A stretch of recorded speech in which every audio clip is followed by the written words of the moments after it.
Part of learning how to pray is learning of the power of prayer.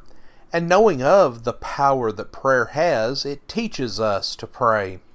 I wonder if we, as God's people as a whole, are a praying people as we ought to be.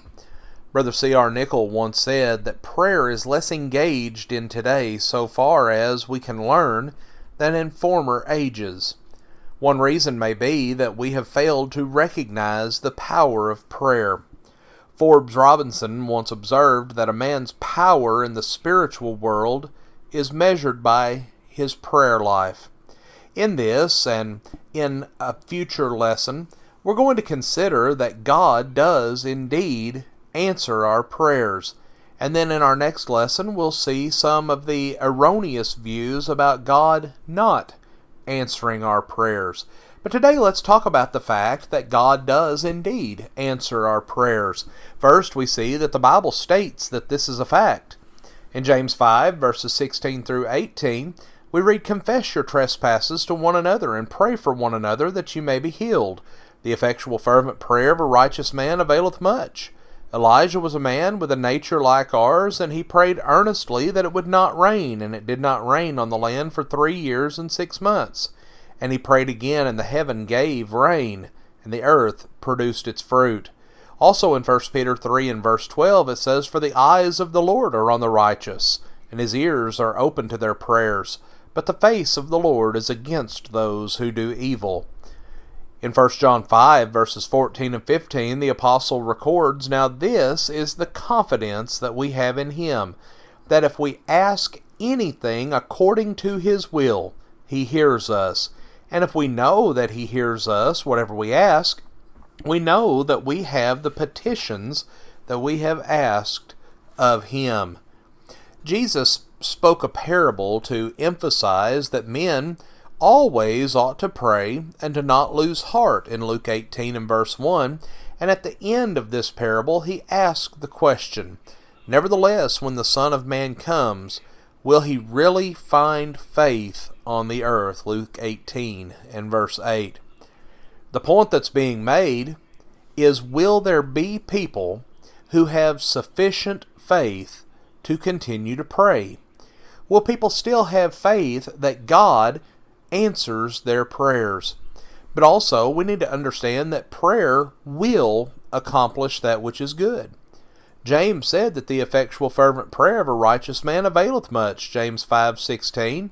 He didn't say that it avails to the full extent of our wishes. He didn't say that it avails to grant all the things for which we ask. He did say, though, that it avails much. And friends, that is a promise from God. The good that prayer does is like the effect of a bullet fired from a rifle. When the bullet is fired, it may miss the target. However, who would say that it does nothing? It may do nothing but split open the air and dig up the ground. Yet it still has force. Likewise, every prayer has power. It does something. Now, it may miss our mark. It may not accomplish what we want it to accomplish. However, it still does good. But also, we need to understand that every prayer receives an answer from God.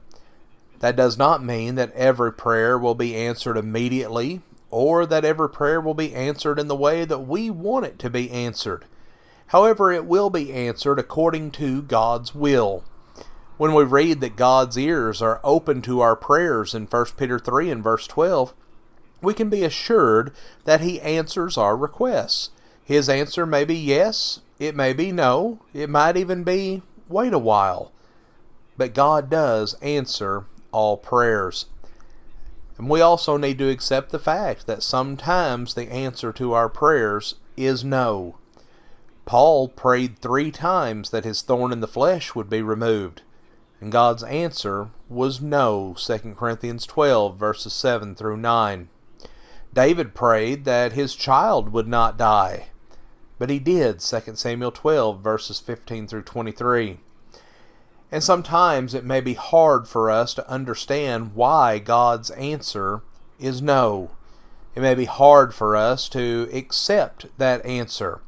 However, as Isaiah tells us in Isaiah 55 verses 8 through 10, we need to remember that God is wiser than we are, and it is not our place to question God, but simply to accept His answer to our prayers.